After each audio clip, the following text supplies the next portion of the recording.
Hello everyone, welcome back to the channel. तो आज इस वीडियो में हम पढ़ने वाले हैं about ideal and non ideal solutions. देखो, ये टॉपिक बहुत ज़्यादा इम्पॉर्टेंट है। क्यों?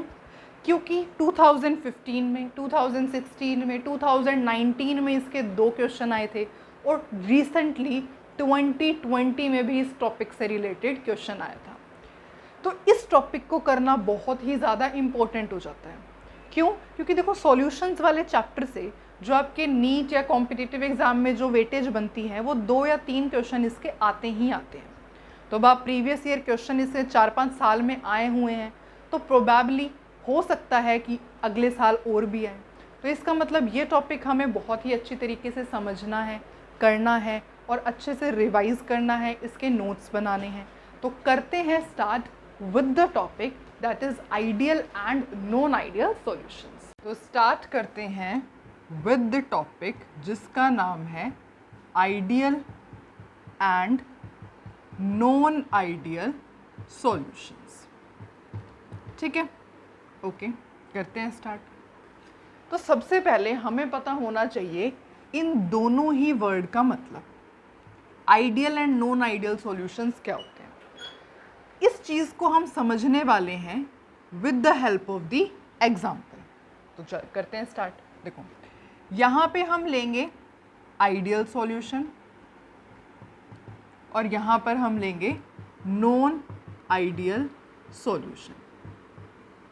ओके, ठीक है, तो स्टार्ट करते हैं। देखो, सबसे पहले आपने क्या लिया, एक बीकर लिया।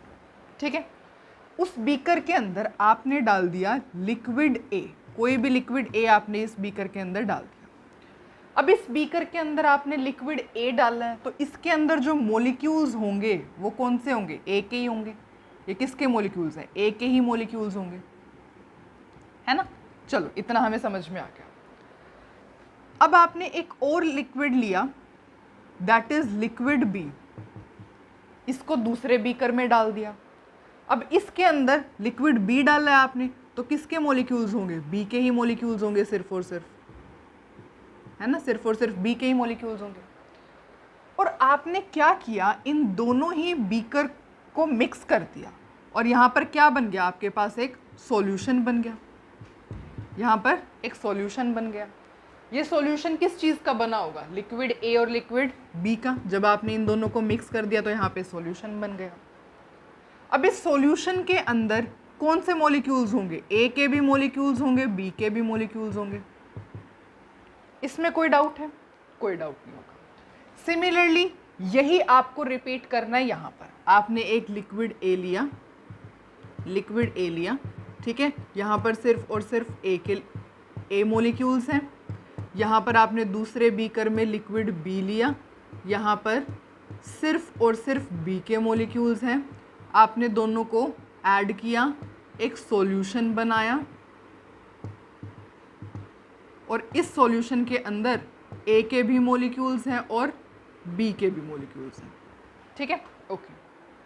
अब इन दोनों केस में डिफरेंस क्या होता है? What is the difference between ideal and non ideal solution? हम इसको एग्जाम्पल की हेल्प से समझने वाले हैं। इस स्टोरी में तो आई गेस कोई आपको डाउट होना नहीं चाहिए। एक आप सपोज कोई किसी को भी सॉल्यूट मान लो, किसी को भी सॉल्वेंट मान लो, है ना। जब सॉल्यूट सॉल्वेंट को ऐड करते हैं तो सॉल्यूशन बनता है। और ये सॉल्यूशन कैसा होता है? This is binary solution. This solution is binary solution. अब बाइनरी वर्ड क्यों यूज किया गया है? बाइनरी वर्ड इसलिए यूज किया गया है क्योंकि 2 कंपोनेंट से मिलकर के सॉल्यूशन बन रहा है, एक सॉल्यूट एक सॉल्वेंट। सेम कहानी यहाँ पर है, कोई भी सॉल्यूट है, कोई भी सॉल्वेंट है और सॉल्यूट और सॉल्वेंट को जब हम ऐड करते हैं तो हमारे पास सॉल्यूशन बनेगा जो कि किसका, जो कौन सा होगा? Binary solution. ठीक है, इतना क्लियर है?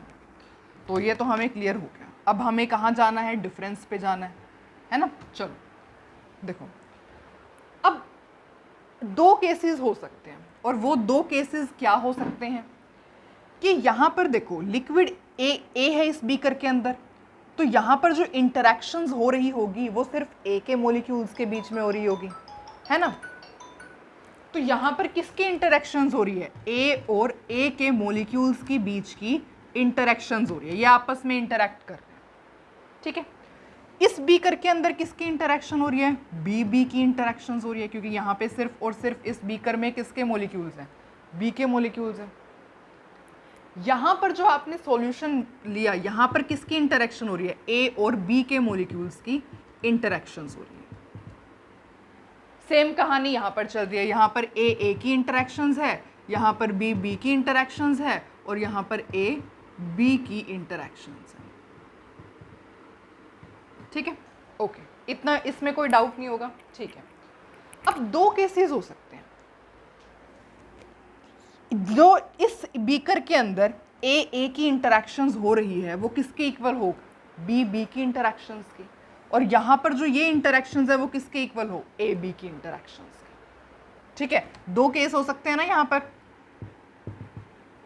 कि इनके बीच में जो इंटरमोलिकुलर फोर्स है, इंटरमोलिकुलर फोर्स ऑफ अट्रैक्शन, जो इनके बीच में इन ए मोलिक्यूल्स के बीच में इंटरमोलिकुलर फोर्स ऑफ अट्रैक्शन है, वो किसके इक्वल हो? इनके बीच में जो इंटरमोलिकुलर फोर्स ऑफ अट्रैक्शन है, और वो भी किसके इक्वल हो जाए? इन सबके, जो इन ए बी के बीच में मोलिकुलर इंटरैक्शंस हैं। तो अगर ये सब के सब इंटरैक्शंस आपस में इक्वल हो जाती हैं तो उस टाइप के सॉल्यूशन को हम क्या कहते हैं? आइडियल सॉल्यूशन कहते हैं। ये आइडियल सॉल्यूशन की डेफिनेशन नहीं है, ये बात आप ध्यान रखोगे कि जो मैंने आपको ये चीज़ बताई है कि ये सारी इंटरैक्शंस जब इक्वल हो जाएं तो उसे आइडियल सॉल्यूशन कहते हैं, ये इसकी डेफिनेशन नहीं है, ये एक करेक्टरिस्टिक है। This is a characteristic of ideal solution, this is a characteristic of ideal solution, क्योंकि इसी करेक्टरिस्टिक, इसी प्रॉपर्टी जो है आइडियल सॉल्यूशन की, इस प्रॉपर्टी के बेसिस पे हम इसकी बेस्ट डेफिनेशन लिखने वाले हैं। और उन सब, इसकी पूरी प्रॉपर्टीज़ को समझने से पहले हमें ये समझना बहुत ज़्यादा इंपॉर्टेंट है। इतना समझ में आया? अगर इनके बीच में जो मॉलिक्यूल्स के बीच में फोर्स ऑफ अट्रैक्शन है और इन मॉलिक्यूल्स के बीच में जो फोर्स ऑफ अट्रैक्शन है, इन मॉलिक्यूल्स के बीच में जो फोर्स ऑफ अट्रैक्शन है, वो सभी आपस में इक्वल हो जाए तो उसको हम किस टाइप का सॉल्यूशन कहते हैं? आइडियल सॉल्यूशन कहते हैं। आई गेस अब आपको इतना क्लियर हो गया है। अब सेम कहानी यहाँ पर लिख लो।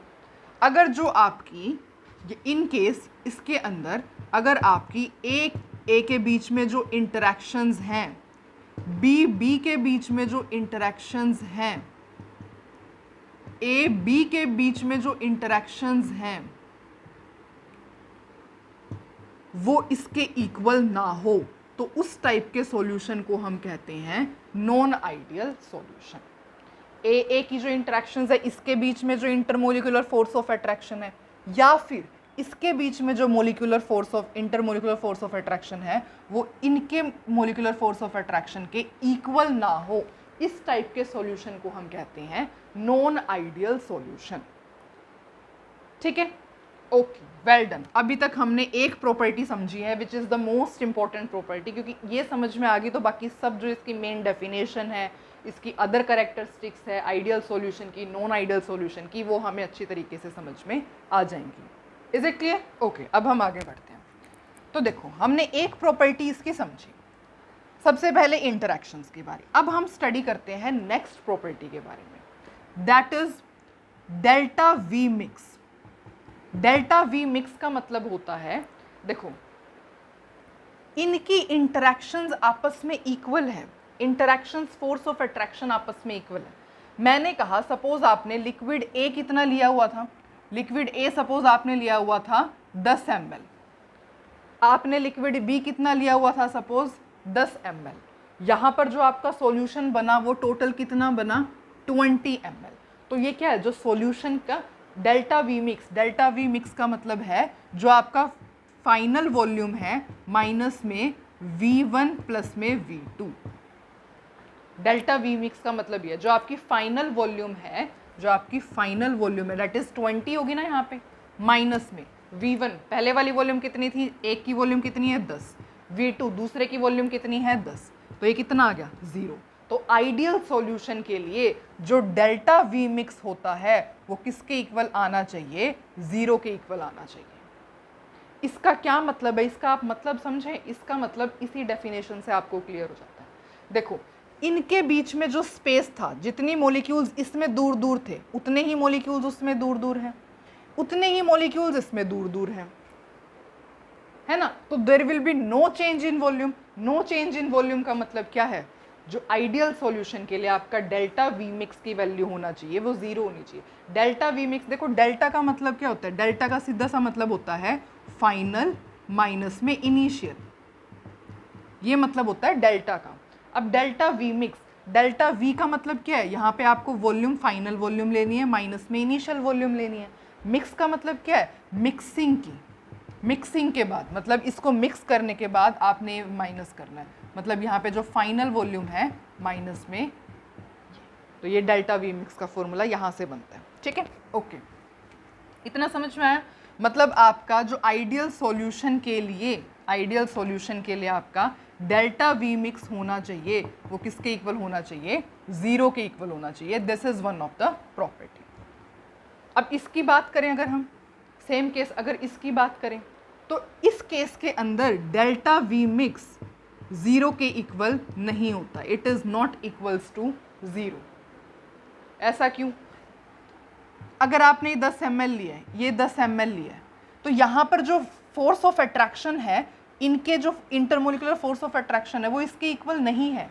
तो क्या पता यहाँ की वॉल्यूम 30 ml हो जाए, या फिर यहाँ की वॉल्यूम 5 ml हो जाए, बढ़ भी सकती है, डिक्रीज भी हो सकती है ना। तो क्योंकि यहाँ पे इंटरमोलिकुलर फोर्स ऑफ अट्रैक्शन तो सेम नहीं है, जैसे आपने कहा ना इंटरैक्शन सेम नहीं है, there will be no intermolecular force of attraction between the, ये 3 बीकर के बीच में सेम नहीं है, सेम नहीं है, तो वॉल्यूम इंक्रीज भी हो सकती है, क्या पता 30 ml हो या फिर क्या पता 5 ml हो। तो देख लो आप फॉर्मूला अप्लाई करके, डेल्टा वी मिक्स का जो फॉर्मूला था वो क्या था, Vf माइनस वी1 प्लस में V2, फाइनल वॉल्यूम 30 अगर हम ले, माइनस में 10 प्लस 10, 10 प्लस 10, तो ये कितनी आ गई, 10 ml आ गई, और है ना 10 ml आ गई। अगर आप यहाँ पे डिक्रीज होगी, हम ऐसे कंसीडर कर लेते हैं, सपोज डिक्रीज होगी, तो 5 माइनस में 10 प्लस 10, तो ये कितनी होगी, 5 माइनस में 20 दैट इज 15, नेगेटिव आई, तो भी 0 के इक्वल नहीं आई, है ना। तो इसका मतलब नॉन आइडियल सॉल्यूशन के केस में डेल्टा वी मिक्स की वैल्यू क्या होती है, 0 के इक्वल नहीं होती। Is it clear, okay. अब हम बात करते हैं डेल्टा एच मिक्स के बारे में। Delta H mix, delta H mix का मतलब होता है change in the enthalpy, enthalpy में कितना चेंज आया। एच का मतलब क्या होता है, थर्मोडायनेमिक्स में हमने पढ़ा था चेंज इन एंथैल्पी, इसमें कितना चेंज आया। देखो यहाँ पर आइडियल सॉल्यूशन के केस में heat absorbed is equals to heat evolved, therefore delta H mix की वैल्यू भी 0 होती है। अब आप बोलोगे हमें कैसे पता लगेगा, explain this with the help of the example. बिल्कुल एक्सप्लेन करते हैं। लिक्विड ए के मोलिक्यूल्स के बीच में ऐसे ही है, कहाँ समझाऊं, थोड़ा सा हमें स्पेस बनाना पड़ेगा, इस वजह से हम इसको रब कर देते हैं, ठीक है, ओके। लिक्विड ए के मोलिक्यूल्स के बीच में क्या है, ए की इंटरेक्शन है। इसको बॉन्ड को ब्रेक करने के लिए सपोज मेरे पास 10 जूल एनर्जी की रिक्वायरमेंट थी। लिक्विड बी के मॉलिक्यूल्स के बीच में भी फोर्स ऑफ अट्रैक्शन है। इस मॉलिक्यूल को, इस बॉन्ड को ब्रेक करने के लिए भी मेरे पास सपोज 10 जूल की एनर्जी की रिक्वायरमेंट थी।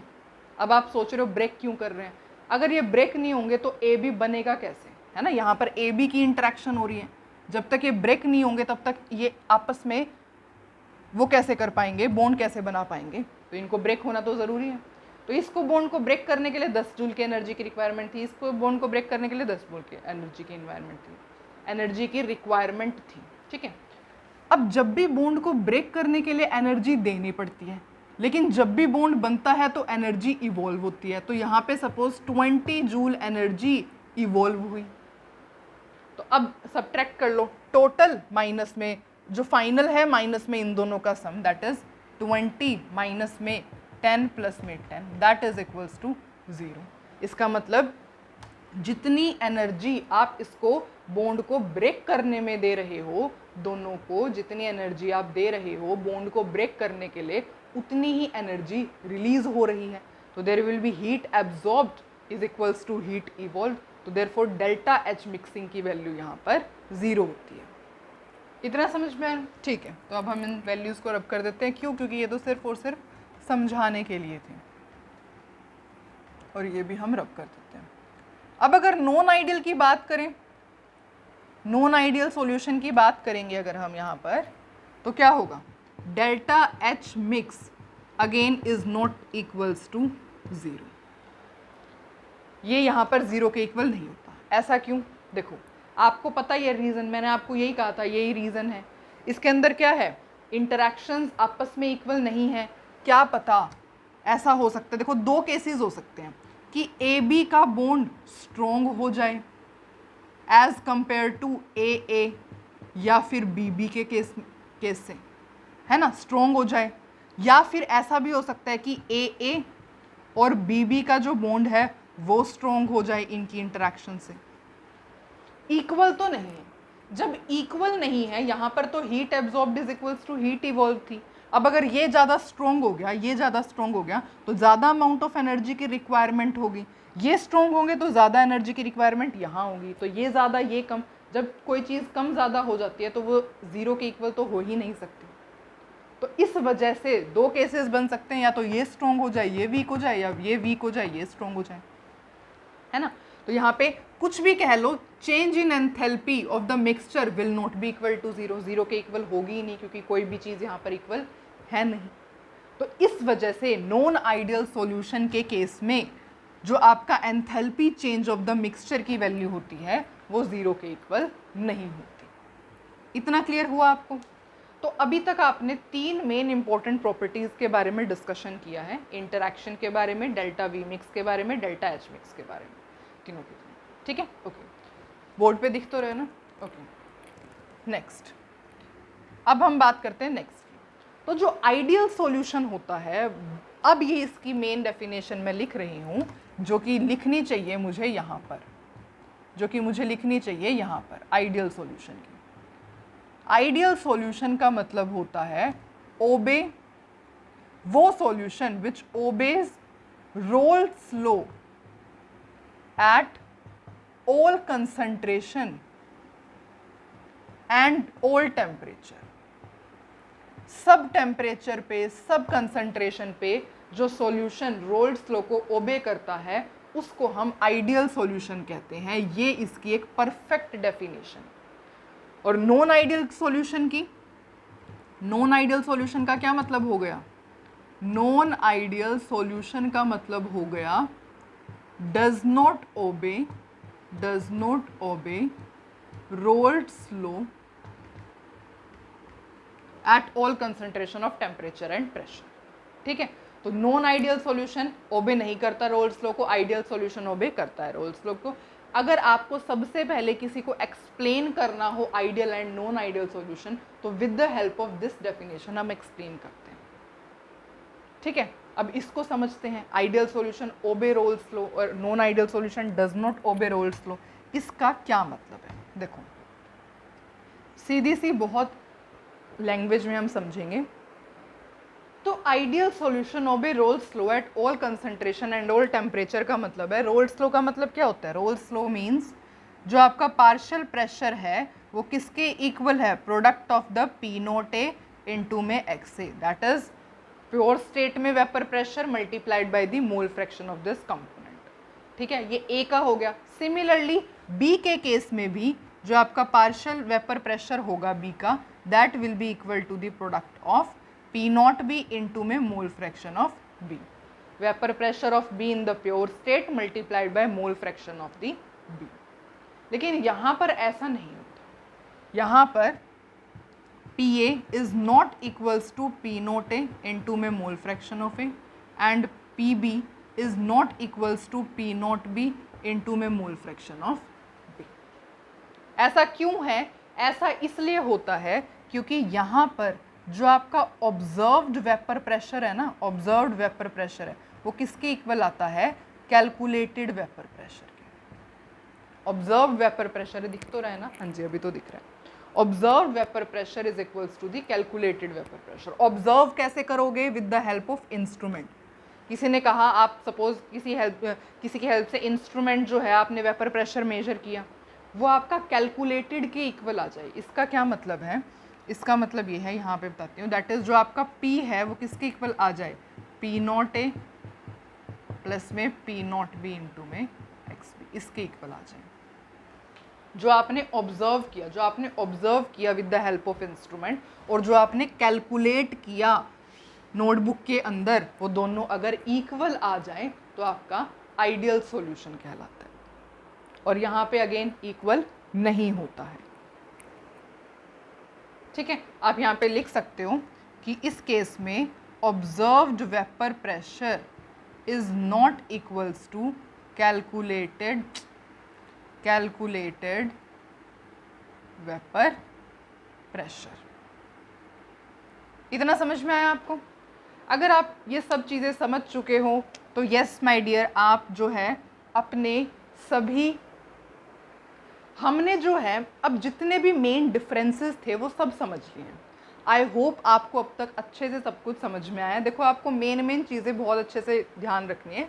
आइडियल सॉल्यूशन की डेफिनेशन, इंटरैक्शंस के बारे में, इंटरैक्शन से ही आप डेल्टा वी मिक्स मतलब कि वॉल्यूम चेंज ऑन मिक्सिंग 0 के इक्वल होती है आइडियल सॉल्यूशन के केस में। हीट चेंज ऑन मिक्सिंग 0 के इक्वल होती है आइडियल सॉल्यूशन के केस में। Observed vapour pressure is equals to calculated vapour pressure होता है आइडियल सॉल्यूशन के केस में। जो यहाँ पे सारी चीज़ें 0 के इक्वल है तो यहाँ नहीं है, यहाँ 0 के इक्वल है, यहाँ नहीं है, यहाँ ये आपस में इक्वल है, यहाँ पर नहीं है, ये आपस में इक्वल है, यहाँ पर नहीं है, यहाँ आपस में इक्वल है, यहाँ पर नहीं है, ये आपस में इक्वल है, यहाँ पर नहीं है, ये ओबे करता है रोल्स लॉ को, ये नहीं ओबे करता है। तो जिसको आइडियल सॉल्यूशन के बारे में पता है वो नॉन आइडियल सॉल्यूशन के बारे में आसानी से बता सकता है। अब क्वेश्चन ये आता है, बस ये टॉपिक खत्म क्या यहाँ पर? Ideal solution non ideal solution खत्म हो गया? ऐसा बिल्कुल नहीं है। अभी हमने जो इसको जब सब नेगेटिव कह रहे हैं ना, इसका कुछ भी अच्छा रिजल्ट नहीं आ रहा, सब में 0 के इक्वल वैल्यू नहीं आ रही है ना, लेकिन मेन टॉपिक ही नॉन आइडियल सॉल्यूशन का है, जिसको अब हम डिटेल में समझने वाले हैं।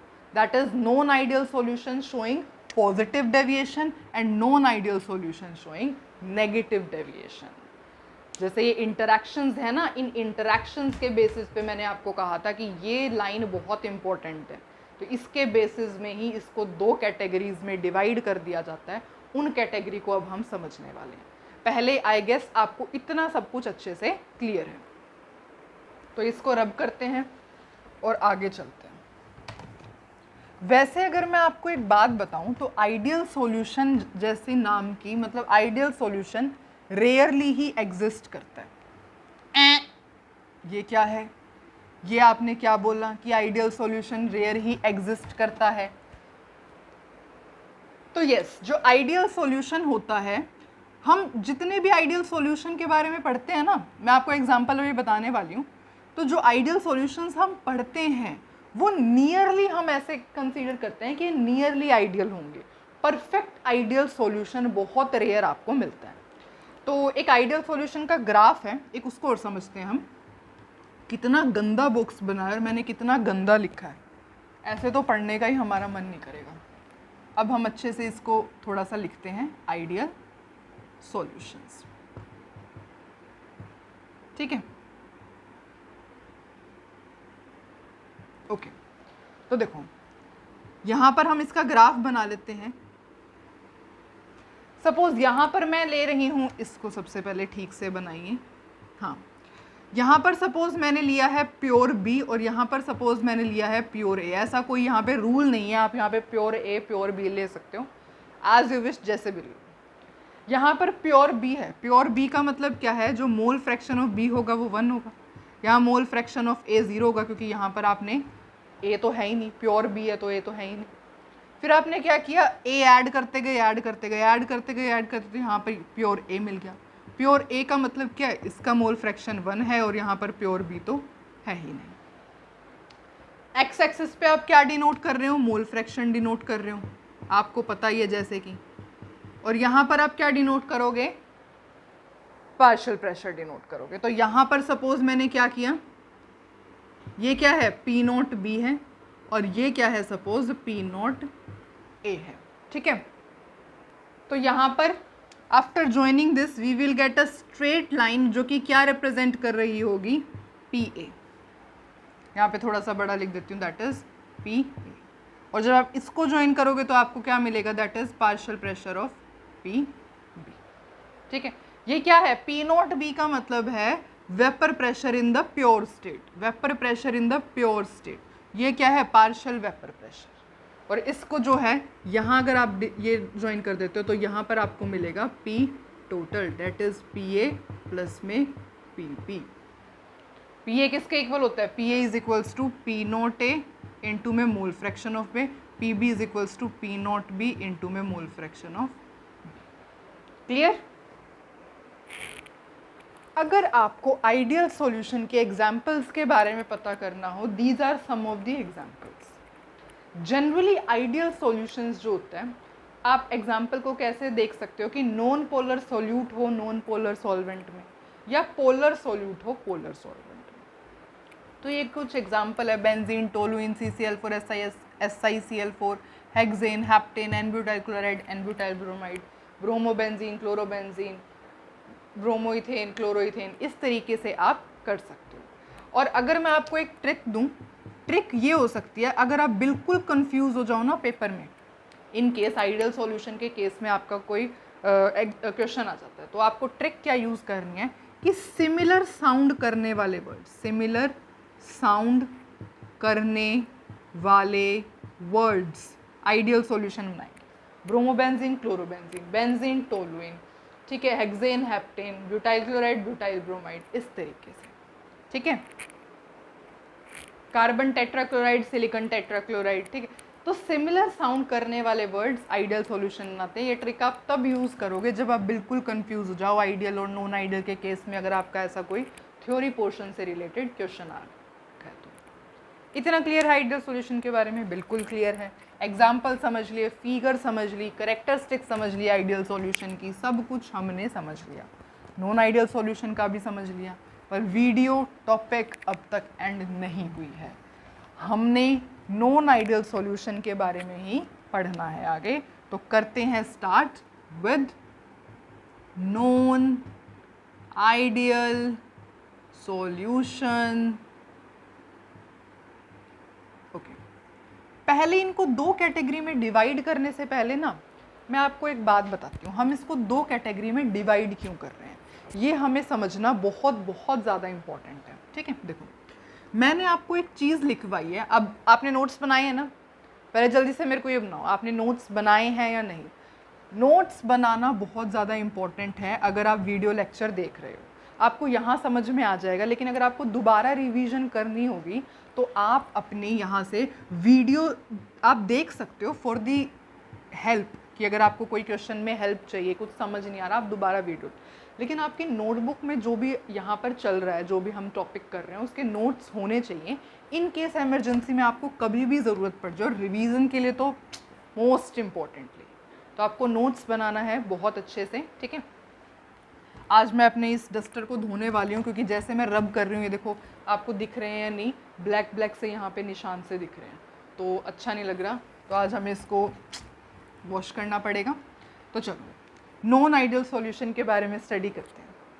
देखो नॉन आइडियल सॉल्यूशन के केस में मैंने आपको एक बात बताई थी कि जो ए के बीच में इंटरेक्शंस हैं, या फिर बी के बीच में जो इंटरेक्शंस हैं वो इक्वल नहीं होती हैं AB की इंटरेक्शंस के, है ना। इसके बेसिस पे मैंने आपको एक और बात बताई थी। वो बात क्या थी? ऐसा क्यों हो सकता है, ऐसा दो केस में हो सकता है, या तो जो AB के बीच में इंटरेक्शंस हैं, AB के बीच में इंटरेक्शंस हैं वो वीक हो जाए as compare to AA interactions और BB इंटरेक्शंस, है ना। या तो इसकी वजह से हो सकता है, या फिर क्या हो सकता है कि जो AB के बीच में इंटरेक्शंस हैं वो स्ट्रोंग हो जाए as compare to AA interactions,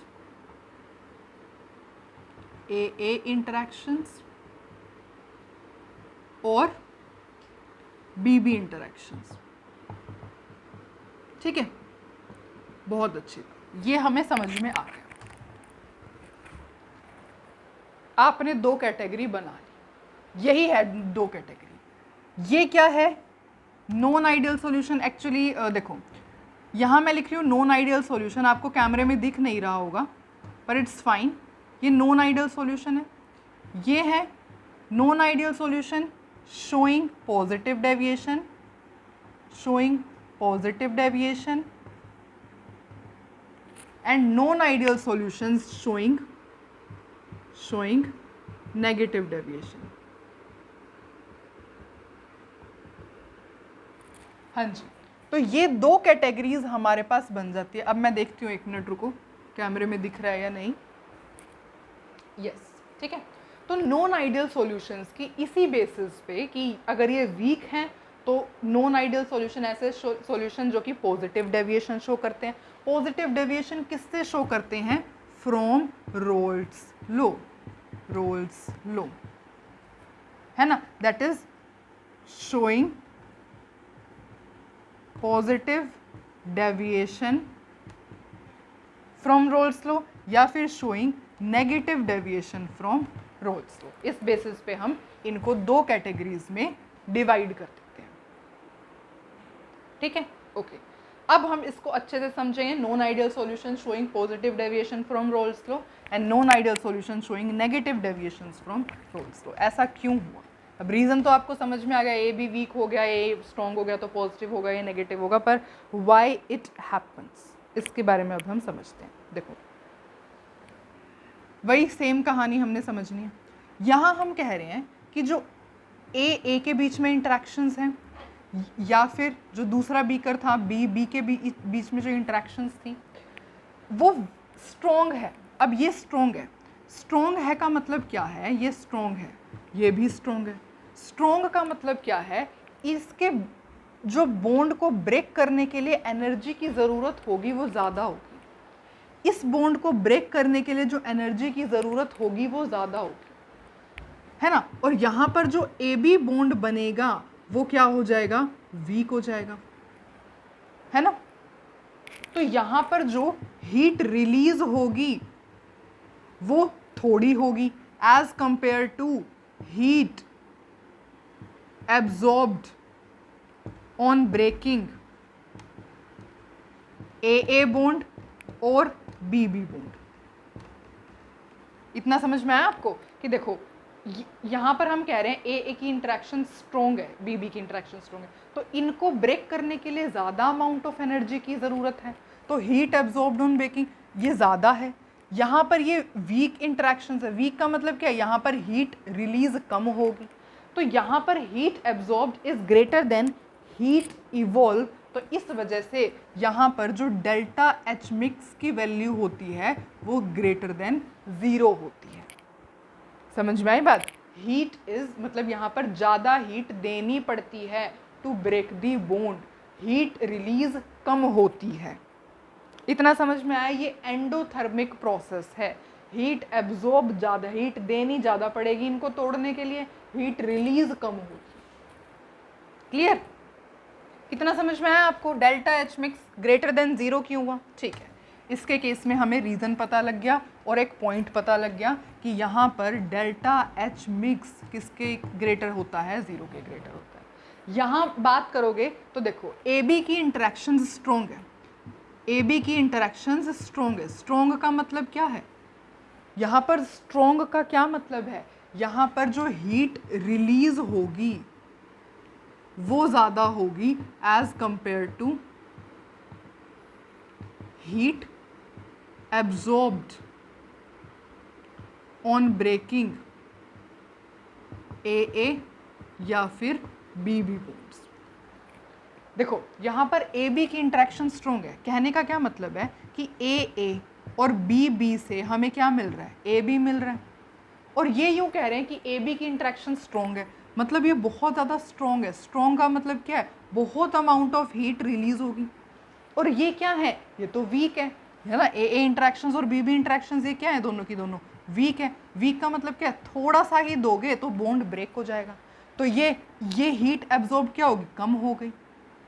थोड़े से हीट देने पे ये बॉन्ड तो ब्रेक हो जाएगा, तो यहाँ पे हीट रिलीज ज़्यादा है as compare to heat absorb on breaking the bond. इस वजह से यहाँ पर डेल्टा एच मिक्स की वैल्यू लेस देन 0 होती है, क्योंकि यहाँ पर हीट इवॉल्व हो रही है, it is an exothermic process, therefore delta H heat on mixing, change in heat on mixing the solution is less than 0। इतना समझ में आया? ठीक है, हमें नेक्स्ट पॉइंट भी क्लियर हो गया। अभी मैं आपको एक बहुत बड़ा हिंट, आपको खुद ही पता लग जाएगा वैसे तो, लेकिन फिर भी हमें हर चीज़ समझनी ज़रूरी है, इस वजह से हम हर चीज़ समझ के करेंगे। ठीक है, ओके, इतना समझ में आया? चलो नेक्स्ट, अब हम देखते हैं डेल्टा वी मिक्स की वैल्यू। मैंने कहा था ना, इंटरेक्शन वर्ड जो है ना, इसमें force of attraction, intermolecular force of attraction, इनके बीच में जो इंटरेक्शन है, यही आपकी सारी जो कन्फ्यूजन है वो दूर कर देगी।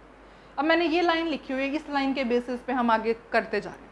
हमें कुछ और कहीं से पढ़ने की ज़रूरत हो रही है? बिल्कुल नहीं हो रही। हम ये देखते हैं, थोड़ा सा इसको समझते हैं, अपने दिमाग को इस पर लगाते हैं और अपना आंसर सॉल्व कर देते हैं। आंसर तो क्या है, मतलब जो भी हमें वैल्यू का पता करना है वो हमें पता लग जाता है ना। तो अब इन दोनों वैल्यूज़ के बेसिस पे देखते हैं। देखो यहाँ पर ये कह रहे हैं कि जो ए बी की इंटरेक्शंस है, यहाँ लिखती हूँ ए बी, जो ए बी की इंटरेक्शंस है वो वीक है। वीक का क्या मतलब है कि यहाँ पर जो वीक है, मतलब जो मॉलिक्यूल्स हैं वो दूर दूर है, मॉलिक्यूल्स आपस में दूर दूर है। ए और बी में स्ट्रॉन्ग है ना, ये स्ट्रॉन्ग है, ये वीक है, ये स्ट्रॉन्ग है, ऐसा साइन है ना, ये स्ट्रॉन्ग है। स्ट्रॉन्ग का मतलब क्या है, यहाँ पर जो फोर्स ऑफ अट्रैक्शन है बिटवीन द मॉलिक्यूल्स बहुत ज़्यादा है, बी हो गए, है ना। यहाँ पर जो फोर्स ऑफ अट्रैक्शन है बिटवीन द मॉलिक्यूल्स वो ज़्यादा है। यहाँ पर फोर्स ऑफ अट्रैक्शन ज़्यादा फोर्स ऑफ अट्रैक्शन तो मॉलिक्यूल पास पास में रहेंगे, यहाँ पर भी मॉलिक्यूल पास पास में रहेंगे। यहाँ फोर्स ऑफ अट्रैक्शन वीक है, वीक का मतलब मॉलिक्यूल्स दूर दूर रहेंगे। अब आपको क्या बताना है, आपको तो ये बताना है, तो मॉलिक्यूल्स, अब इन दोनों को ऐड किया हमने तो ये सॉल्यूशन बने जिसके अंदर मॉलिक्यूल्स दूर दूर चले गए, मतलब वॉल्यूम क्या हो गई, इंक्रीज हो गई। Volume is greater than 0, volume increase हो गई after mixing liquid A and liquid B. Weak और स्ट्रॉन्ग के बेसिस में, फोर्स ऑफ अट्रैक्शन के बेसिस पे हमने ये, क्योंकि यहाँ पर जो है मॉलिक्यूल्स लेस टाइटली हेल्ड है ना, लेस टाइटली हेल्ड होने की वजह से दूर दूर है, तो देयरफॉर डेल्टा वी मिक्स जो हो गया ग्रेटर देन 0 हो गया। मतलब कि क्या हुआ, volume of solute plus volume of solvent, volume of solution इसकी ज़्यादा है एज कंपेयर टू दिस, क्योंकि इसके अंदर force of attraction between the molecules strong है, यहाँ पर वीक हो गए, मॉलिक्यूल्स दूर दूर चले गए, तो वॉल्यूम इंक्रीज हो गई। इतना समझ में आया? अब यही कहानी आप यहाँ पर कर लो। कैसे? देखो यहाँ पर ए बी है, ए बी के अंदर क्या है, स्ट्रॉन्ग है। स्ट्रॉन्ग का मतलब क्या है, स्ट्रॉन्ग का मतलब ये तो बहुत पास पास है, बहुत पास पास है। ये वीक है, वीक का मतलब क्या है, ये बहुत दूर दूर है। वीक का मतलब क्या है, ये तो बहुत दूर दूर है। अब ये दोनों बहुत दूर दूर है, ये पास है। स्ट्रॉन्ग का मतलब फोर्स ऑफ अट्रैक्शन ज़्यादा, वीक का मतलब force of attraction between the molecules कम। अब मॉलिक्यूल्स कम तो यहाँ पर जो वॉल्यूम है वो डिक्रीज होगी, यहाँ पर वॉल्यूम क्या हुआ, डिक्रीज होगी। वॉल्यूम डिक्रीज होगी तो delta we mix is less than 0 हो गया। इन दोनों को ऐड करने के बाद यहाँ वॉल्यूम डिक्रीज होगी। क्यों? क्योंकि मॉलिक्यूल्स एक दूसरे के पास पास आ गए तो वॉल्यूम डिक्रीज हो गई है। तो इसके अंदर क्या है, इसके अंदर अपोजिट केस है, V volume of solute plus volume of solvent is greater then volume of solution. ठीक है, अब बात करते हैं वेपर प्रेशर की, इसको रब करते हैं। इतना समझ में आ गया आपको? ठीक है, बहुत अच्छी बात है, इतना अगर आपको समझ में आ गया है तो अब हम बात करते हैं किसकी, वेपर प्रेशर की। अब देखो यहाँ पर ए बी की इंटरेक्शंस वीक है, ए बी की इंटरेक्शंस वीक का मतलब है यहाँ पर वीक है। वीक का क्या मतलब है, यहाँ पर रब नहीं करना था वैसे मैंने,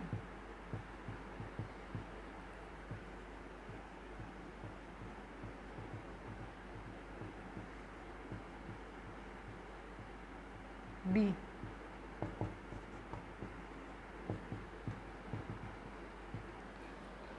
ठीक है। अब देखो यहाँ पर जो है ए बी की इंटरेक्शंस वीक है, ए की इंटरेक्शन स्ट्रॉन्ग और बी की इंटरेक्शन स्ट्रॉन्ग। अब यहाँ पर जो फोर्स ऑफ अट्रैक्शन है, फोर्स ऑफ अट्रैक्शन मैं ऐसे लिख रही हूँ, इंटरमोलिकुलर FOA डिक्रीज हो गया, तभी तो मोलिक्यूल्स दूर दूर चले गए, डिक्रीज हो गया। अब ये डिक्रीज हो गया तो मोलिक्यूल्स जो है, फोर्स ऑफ अट्रैक्शन तो इतनी है नहीं मोलिक्यूल, तो मोलिक्यूल्स आराम से एस्केप कर सकते हैं, आराम से एस्केप कर सकते हैं ना, जा सकते हैं आराम से इजीली। क्यों? क्योंकि मोलिक्यूल्स दूर दूर हैं, किसी को किसी से कोई मतलब नहीं है, आराम से एस्केप कर सकते हैं। Escaping tendency of the molecule यहाँ पर इंक्रीज हो गई है। लेकिन यहाँ पे मोलिक्यूल्स को एस्केप करना इजी नहीं है, यहाँ पे मोलिक्यूल्स के बीच में फोर्स ऑफ अट्रैक्शन ज़्यादा है। फोर्स ऑफ अट्रैक्शन ज़्यादा है तो मोलिक्यूल्स मतलब ऐसे पकड़ के रखेंगे, ये जाना चाहेगा नहीं जाने देगा। क्यों? क्योंकि जो ये वाला मोलिक्यूल है इसको जाने नहीं देगा, फोर्स ऑफ अट्रैक्शन है। सिमिलरली बी के केस में होगा। तो यहाँ पर जो एस्केपिंग टेंडेंसी है, escaping tendency of molecules increases. यहाँ से इस केस में, ए बी के केस में escaping tendency of the molecule increase कर जाती है, इंक्रीज कर जाती है। तो यहाँ पर जो वेपर प्रेशर है आपका वो भी इंक्रीज कर जाता है। वेपर प्रेशर इंक्रीज करेगा, इसका मतलब क्या है? PA is greater then P0 A इससे, and PB is greater then P0 B। इसका सीधा सा मतलब ये होता है। इसका मतलब क्या है? इसका मतलब ये है कि जो आपका P टोटल है वो किससे ग्रेटर हो जाता है? PA प्लस में PB से। ठीक है, यहाँ पर मोलिक्यूल्स दूर दूर हैं, किसी को किसी से कोई मतलब नहीं है, आराम से इन्वायरमेंट में एस्केप हो सकते हैं। एस्केप हो सकते हैं का क्या मतलब? एस्केप हो सकते हैं तो इनका जो फोर्स ऑफ अट्रैक्शन है मतलब कम है, तो इसका मतलब वेपर प्रेशर इंक्रीज हो गया। वेपर प्रेशर इंक्रीज होने का क्या मतलब है? सीधा सा मतलब ये हो जाता है। इसका मतलब हमें यहाँ से वेपर प्रेशर के बारे में क्या पता चला? वेपर प्रेशर के बारे में हमें ये पता चलता है कि यहाँ पर P total is greater than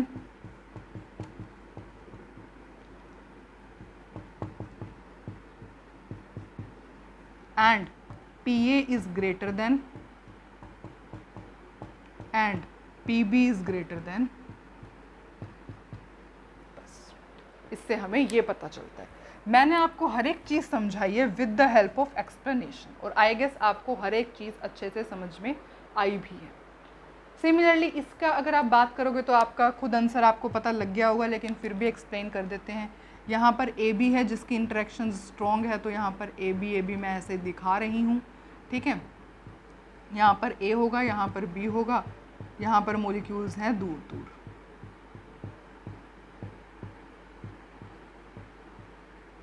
ठीक है, तो यहाँ पर AB की इंटरेक्शंस बहुत ज़्यादा स्ट्रॉन्ग है। स्ट्रॉन्ग का क्या मतलब है? अब मोलिक्यूल्स ऐसे हैं, ऐसे स्ट्रॉन्ग है, एक दूसरे को फोर्स ऑफ अट्रैक्शन बहुत ज़्यादा है, तो ऊपर मतलब जो एस्केपिंग टेंडेंसी होगी वो डिक्रीज होगी। Escaping tendency of molecules decrease होगी। डिक्रीज क्यों होगी? क्योंकि यहाँ पे फोर्स ऑफ अट्रैक्शन इंक्रीज हो गया।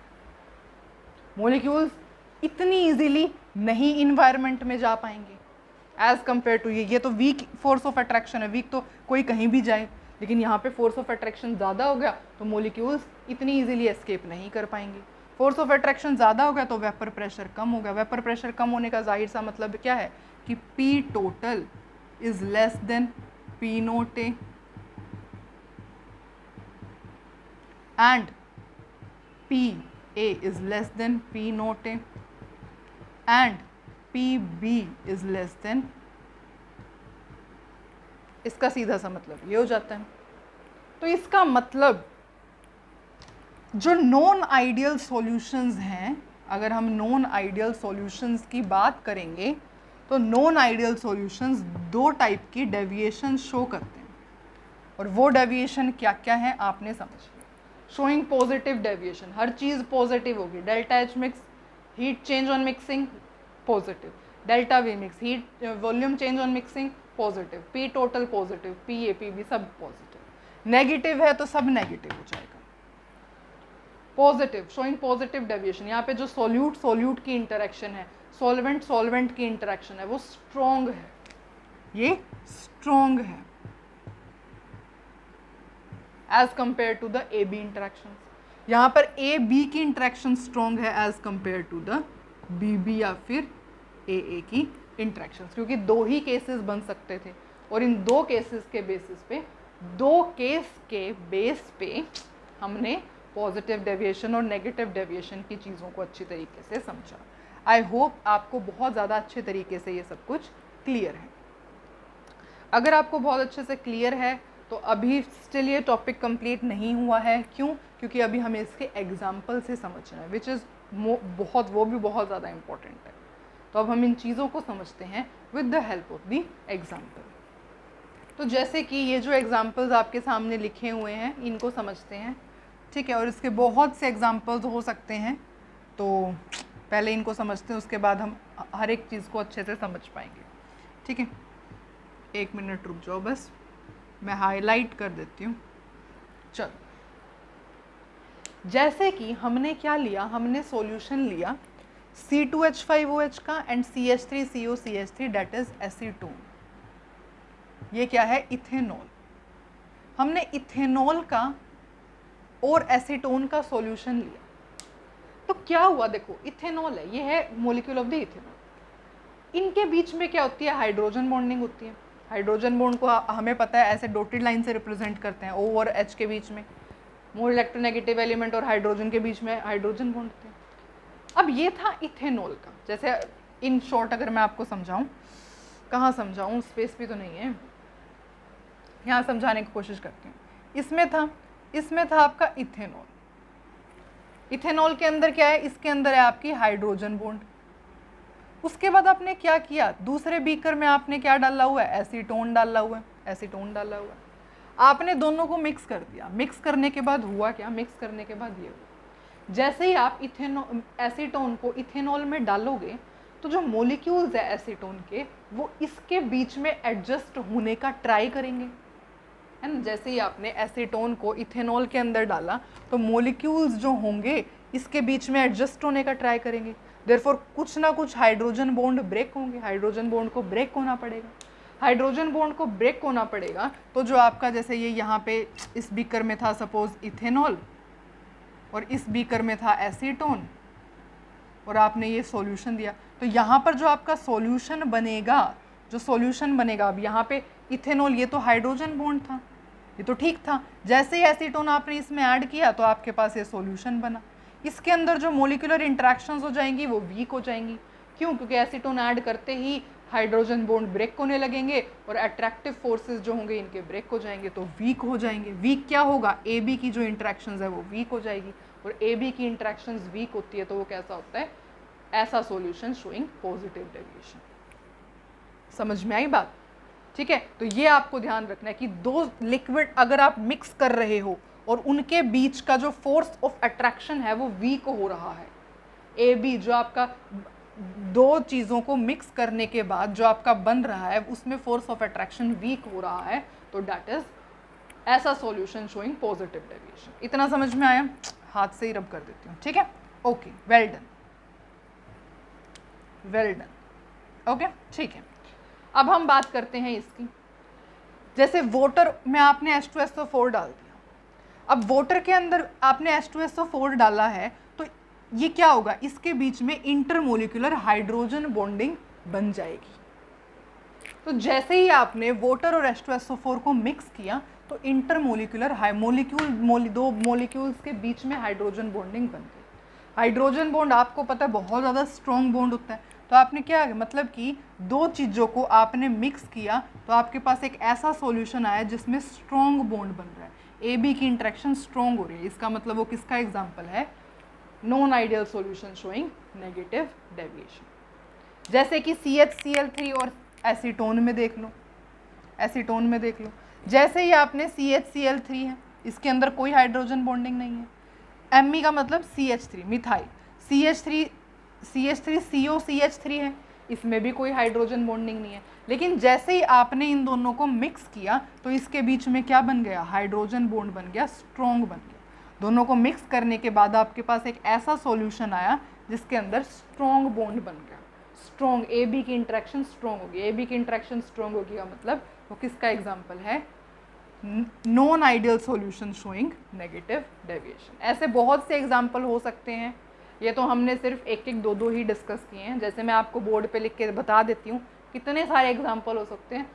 Non ideal solution showing positive deviation and non ideal solution showing negative deviations के। जैसे ये सब ब्लैक बोर्ड पे, वाइट बोर्ड पे जितने भी एग्जाम्पल्स लिखे हुए हैं, ये सब उनके एग्जाम्पल्स हैं non ideal solution showing positive deviation, जो कि पॉजिटिव डेविएशन शो करते हैं। जितने भी ये सब के सब, ये सब के सब, ये सब वो वाले एग्जाम्पल्स हैं which are the solutions showing positive deviation from the Raoult's law. जैसे कि इसकी बात करें तो डायपोलर इंटरेक्शंस है विच इज़ वीक, है ना। कुछ इन सब में से आप कोई भी उठा करके, आपको देखो ये सब चीज़ लर्न नहीं हो सकती, you can't learn all of them. आप ये बिल्कुल भी कितना भी ट्राई कर लेना, सबके सब आप लर्न नहीं कर सकते। एक दिन लर्न करोगे एग्ज़ाम टाइम में भूल जाओ।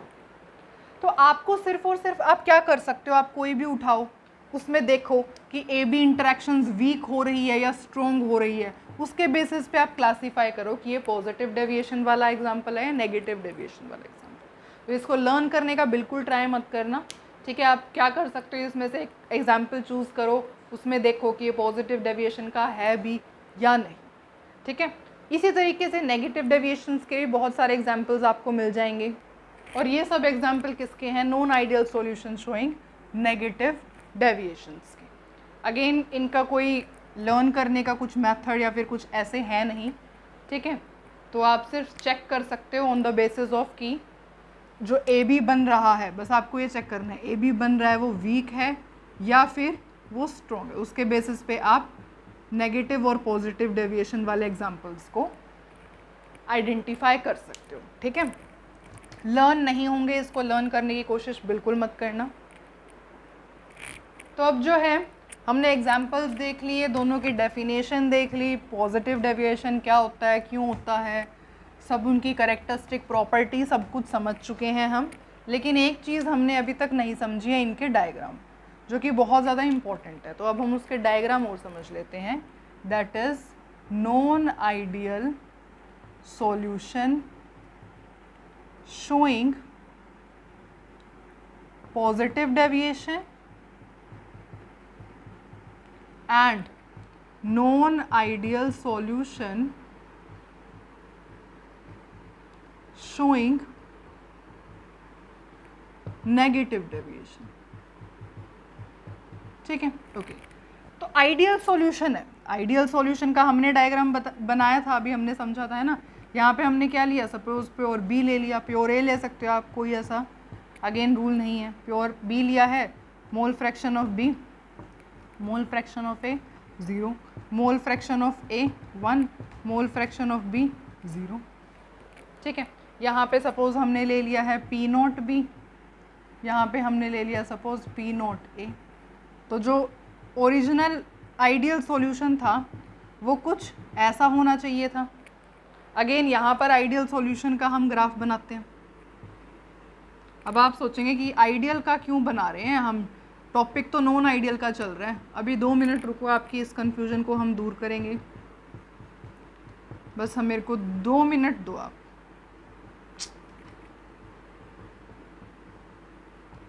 इतने आप चाय पानी कुछ पी सकते हो, जो आप चाहो लीजिए, ठीक है। ये हमने ग्राफ बनाया है आइडियल सॉल्यूशन का। अब नॉन आइडियल सॉल्यूशन हुआ क्यों होगा, जो चीज़ आइडियलिटी से कम ज़्यादा होगी उसी को नॉन आइडियल कहेंगे, है ना। कम होगी या ज़्यादा होगी उसी को नॉन आइडियल कहा जाएगा। मतलब आइडियली ये ग्राफ होना चाहिए था, लेकिन ऐसा कुछ हुआ सॉल्यूशन के अंदर जिसकी वजह से पॉजिटिव डेविएशन शो हुई या फिर नेगेटिव डेविएशन शो हुई। इस वजह से यहाँ पर अभी हमने आइडियल सॉल्यूशन के ग्राफ बनाए। अब पॉजिटिव डेविएशन है, पॉजिटिव डेविएशन का मतलब कुछ नहीं करना आपने, हर चीज़ आपको ऐसे positive, in the positive direction, in the positive direction. ये हो गया आपका non ideal solution showing positive deviation का graph. Non ideal solution showing negative का कैसे करना है, ये नेगेटिव, ये नेगेटिव और ये नेगेटिव। अब ऐसा क्यों हो रहा है आपको ये पूछना नहीं चाहिए, ये तो गलत हो जाएगा अगर आप ऐसे पूछोगे। तो ऐसा क्यों, क्योंकि आपको पता है इसके केस में क्या था, डेल्टा वी में हर चीज़ ग्रेटर देन ज़ीरो थी, हर चीज़ इसके केस में ग्रेटर देन ज़ीरो थी, इसके केस में हर चीज़ लेस देन ज़ीरो थी। तो ये आइडियलिटी से पॉजिटिव डेविएशन शो कर रहा है, ये आइडियलिटी से नेगेटिव, हर चीज़ इसके बीच में कई लाइन नेगेटिव हो जाएगी थोड़ी सी, मतलब ऐसे है तो आपको कर्व ऐसे मिलेगा, यहाँ पर भी नेगेटिव, यहाँ पर भी नेगेटिव,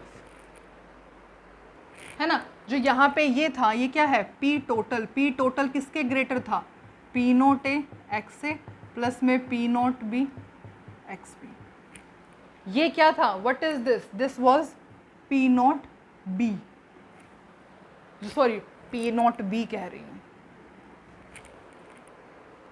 ये क्या था पी बी, ये किससे ग्रेटर था, P note B X B. ये क्या था पी ए, ये क्या पी ए किससे ग्रेटर था, पी नोट ए एक्स ए। जल्दी से नोट्स में देखो, अगर आपने नोट्स बनाए हैं, नोट्स अभी नहीं बनाए तो अब थोड़ा सा वीडियो को बैक करके देखो कि क्या होगा, यहाँ पे मैंने ये चीज़ लिखी हुई है या नहीं लिखी हुई, ऐसे लाइन डाल करके डिफरेंस में। सिमिलरली यहाँ पे क्या है, P total is less than P note A X A plus में P note B X B. यहाँ पे ये क्या है, P A is less than P note A P B है, ये पी बी, ये क्या है P A, that is equals to P A is less than P note A into mole fraction of A. ठीक है, और आपको एक चीज़ ध्यान रखना है, ये जो ऐसे कर्व है ना, ये है, जैसे ये जो कर्व है इसका मतलब है P A is greater than P note A X A, ये जो कर्व है इसका मतलब है P B is greater than P note B X B, इस कर्व का मतलब है। और यहाँ पर ये जो ये छोटा सा कर्व है ऐसे कर्व का, क्योंकि स्ट्रेट लाइन का क्या मतलब है, स्ट्रेट लाइन का मतलब तो पी ए ही है, simple P A is equals to P nought X है ना। तो मैंने जो पहले वाली फिगर मतलब जो बना रखी थी, अभी इसको बस करेक्ट किया है कि ये जो कर्व है इसके नीचे आपको या ऊपर ऐसे लिखना है, इस कर्व को रिप्रेजेंट कर रहा है P B is less than P naught B X B, curve P A is less than P naught A X A. तो बस अब ये क्वेश्चन और कर लेते हैं और वीडियो को एंड करते हैं। ठीक है, देखो फर्स्ट क्वेश्चन है वॉल्यूम ऑफ C2H5OH गिवन है 10 ml और वॉल्यूम ऑफ वाटर की गिवन है आपको 50 ml। आपको बताना है volume obtain after mixing both of these, greater than 60 ml होगी, इक्वल टू 60 ml होगी या लेस देन 60 ml होगी, जल्दी से बताओ। Okay, I will tell you. देखो C2H5OH और जो वाटर है, मैंने आपको जो एग्जाम्पल्स लिखवाए हैं उनमें देखो कि मिथेनॉल एंड वाटर क्या देते हैं, शो पॉजिटिव डेविएशन। ये क्या शो करते हैं, पॉजिटिव डेविएशन शो करते हैं। एग्जाम्पल्स में आपको मिल जाएगा C2H5OH एंड वाटर क्या शो करते हैं, पॉजिटिव डेविएशन शो करते हैं। और पॉजिटिव डेविएशन शो करते हैं, इसका क्या मतलब है, इसका सीधा सा मतलब ये है कि पॉजिटिव डेविएशन के केस में, पॉजिटिव डेविएशन के केस में जो होता है volume of solution is greater then volume of solute plus volume of solvent. ये मैंने आपको लिखवाया था समझाते टाइम, अगर आपने नोट्स बनाया तो आप चेक कर सकते हो, अदरवाइज आप वीडियो को बैक करके भी देख सकते हो। ठीक है, ये पता चल गया पॉजिटिव डेविएशन है, तो volume of solution greater than होगी इन दोनों को सम के प्लस करके, इन दोनों का सम कितना आएगा, 50 प्लस 10 60, तो 60 ml से ज़्यादा होगी, that's why this option is correct. Similarly आप ये क्वेश्चन ट्राई कर सकते हो, 10 ml एसीटोन लिए, 40 ml आपने क्लोरोफॉर्म लिया, मिक्स किया, total volume of the solution क्या होगी, less than 50 ml, equal to 50 ml या ग्रेटर देन 50 ml। तो आप देखो एसीटोन और क्लोरोफॉर्म दोनों के दोनों क्या शो करते हैं, अगर हम इनको ऐड कर देते हैं तो दे शो नेगेटिव डेविएशन, और नेगेटिव डेविएशन में क्या होता है, volume of solution is less then volume of solute plus volume of solvent. ये भी मैंने आपको बताया हुआ है, एक्सप्लेन किया हुआ है, आप देखना। ठीक है, volume of solution less than होनी चाहिए दोनों के सम के, दोनों का 10 प्लस 40 दैट इज़ 50, मतलब 50 ml से कम होनी चाहिए total volume of the solution, तो 50 ml से कम ये रहा। इस तरीके से आप क्वेश्चन अटेम्प्ट कर सकते हो। ये जो चीज़ है ये आइडियल हो नॉन आइडियल हो दोनों के लिए वैलिड रहती है। ठीक है, डेल्टा एस मिक्सिंग मतलब entropy change on mixing greater than 0 रहेगा हमेशा, चाहे कोई सॉल्यूशन आइडियल हो चाहे नॉन आइडियल हो। और जो delta G is less than 0 ये भी हमेशा वैलिड रहेगा, चाहे कोई सॉल्यूशन आइडियल हो या नॉन आइडियल। देखो चेंज इन एंट्रोपी क्या होता है, रैंडमनेस, रैंडमनेस तो होगी ही होगी ग्रेटर देन 0, तो आइडियल हो नॉन आइडियल हो कोई फर्क नहीं पड़ता। और ये क्या होता है, इसका क्या मतलब होता है, Gibbs free energy, change in Gibbs free energy का मतलब होता है कोई प्रोसेस स्पॉन्टेनियस है या नहीं है, स्पॉन्टेनियस हो रहा है नहीं हो रहा अपने आप, ठीक है। तो ऑफ कोर्स सॉल्यूशन, जब सॉल्यूशन तो बन ही रहे हैं ना, दोनों को मिक्स कर रहे हैं, दोनों लिक्विड को मिक्स कर रहे हैं तो सॉल्यूशन तो बन ही रहे हैं, तो उसकी Gibbs free energy always less than 0 होगी, चाहे कोई सॉल्यूशन आइडियल हो या फिर नॉन आइडियल। तो ये आप बात हमेशा ध्यान रखेंगे कि ये दोनों जो कंसेप्ट हैं वो चाहे आइडियल हो नॉन आइडियल हो कोई फ़र्क नहीं पड़ता, ये हमेशा ऐसे ही रहेंगे। तो यहाँ पे हम समाप्त करते हैं, अपनी वीडियो का समापन करते हैं, ठीक है। और आई होप आपको बहुत अच्छे तरीके से सब कुछ समझ में आया। स्टिल आपको कोई डाउट हो कमेंट सेक्शन में जा कर के लिख सकते हैं। टिल देन जितना हमने किया है रिवाइज़ करिए, नोट्स बनाइए, क्वेश्चन सॉल्व करिए। मिलते हैं नेक्स्ट वीडियो में।